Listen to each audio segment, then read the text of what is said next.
just introduce yourself and who you are? George Hernandez, owner of Sacred Tiger Tattoo here in Davis, and tattooer. What brought you to Davis, California? It was initially a family move. It's a nice family town, good schools. It was also at the right time of a business move where there wasn't too many tattoo shops in town. So that's what got me to make the move. Yeah. Do you think that because there wasn't that many people to kind of fight against for a spot here that you had a pretty good opportunity? I mean, yes, but also I already had a clientele not too far away, so either way, it was, I was confident it would work. I did lose some clientele that I worked in the town of Folsom, which is on the other end of Sacramento County. Most of them followed through, and then the referrals kept following through, and then made some new clients here. But I was by myself, almost like a private studio at first. It wasn't really a street shop per se, but the plan was just to, have them follow, and luckily it worked out. As you talked about before, you started skier, but where did you really start tattooing? Where did you really start, like back? The beginning? The beginning. Okay, while attending SF State and getting a degree in painting and drawing, I started seeking out an apprenticeship in San Francisco. I couldn't find one, but an artist, Henry Goldfield, referred me to his friend, Big Al, who was opening up a shop in San Mateo. I took that opportunity, and it was a good one. Yeah. So that was, back in '96. And how is tattooing different from the other art or other mediums you use? It was way different. Spending the time and I guess learning academic style art was good. I got a lot out of it. The practice of painting and drawing, from still lifes or figures to color theory, design. Color theory really comes in handy. But as soon as I started tattooing, now I'm just like in this whole folk art kind of thing where you don't really use the same concepts. There's lines for everything, at least for traditional style tattooing that I do. So I had to kind of like strip it down and then kind of build it back up how I could best utilize, I guess, that formal art training. How do you think the clientele from back then to today has changed? I think it's a broader spectrum of clientele from different demographics. There always were, but more so today with professional athletes getting tattooed, and then business people and lawyers and such. And back then, not as much. It was more blue collar, a little gritty. It was just starting to change. I think all the TV shows or the reality shows really broke it out into wider mainstream. It's definitely a different scene compared to what I thought people would think, because when you're a kid, or even when I was a kid, people said if you get a tattoo, it's going to be the end of the world. Sure. Yeah. Even if you can cover it up, it's still going to affect you. But now it's like, I go to apply for a job and I'll get rejected, and the person head to toe covered in tattoos. Everything connected to their ear, and I'm like, okay. So there's a little bit of a change here. Yeah. It's not bad if I have a couple on my body, but now I can represent myself in a positive way. Yeah, you could express yourself. Yeah. Where would you like to see your art featured or displayed? Not really the most important thing to me. Where would I like to see it displayed? Just for it to be accessible, today's social media, Instagram. It's good. The views are far greater than some, little art gallery downtown or something. Yeah. Yeah. How do you kind of balance like personal art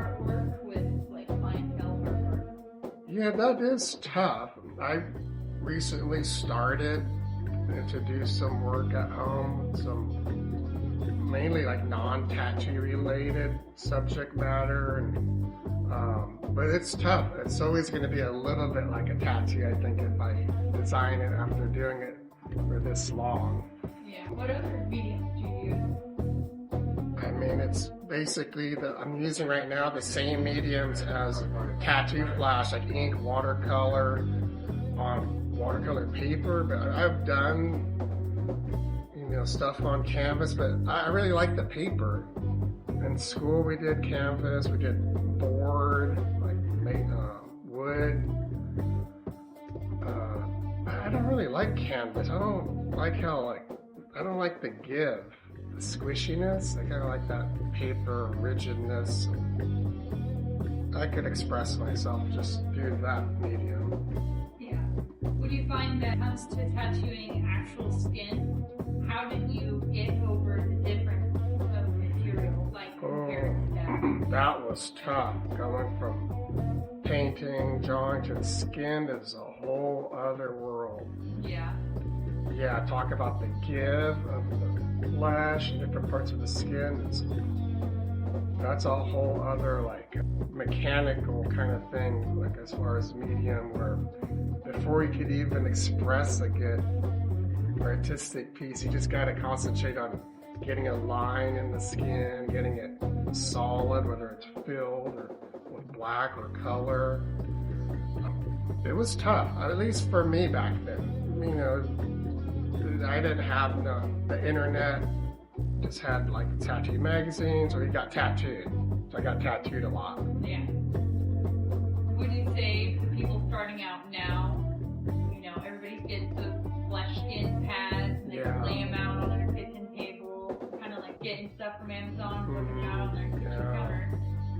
What should they expect when actually getting the human skin, the difference? Like, what's the challenge that nobody really talks about? There's a lot of variables. Obviously, the person can move.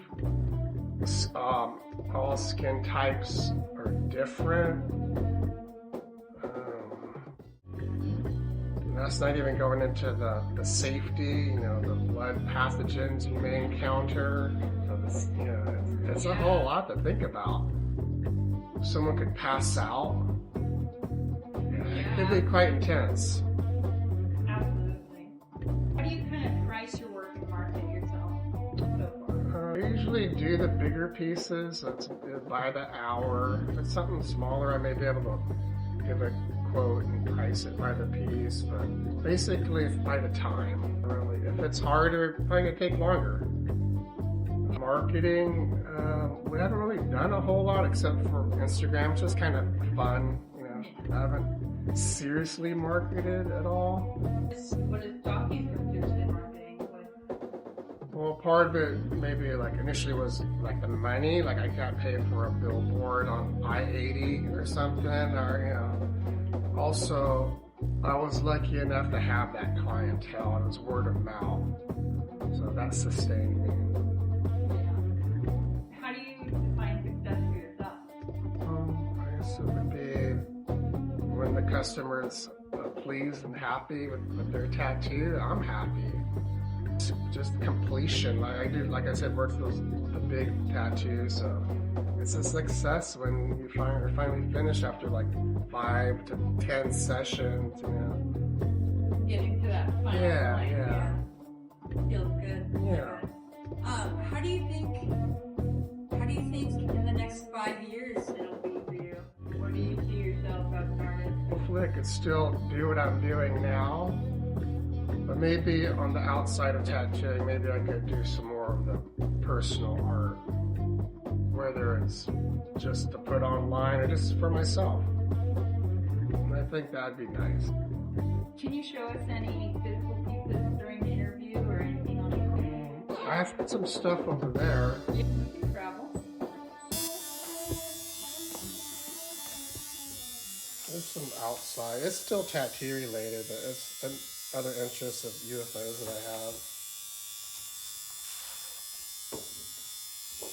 And how long does it usually take to make one of these pieces? I don't know, like sit down for a few sessions. Another one, more like Japanese style, but still with this, UFO theme. What is up with the UFO theme? Is there a... I'm obsessed with it. Oh, yeah? Yeah. Elaborate on that a little bit. Oh man, I don't have time for that. That's a whole other interview. What would you say to artists out there just starting out and kind of in a similar position to where you were when you started? Just follow your passion. Don't let anyone tell you that it's not going to work out for you. If it's something you love, you'll make it work out. Social media handles and Instagram. We have the shop, Sacred Tiger _Davis. My personal one is George _Hernandez. perfect.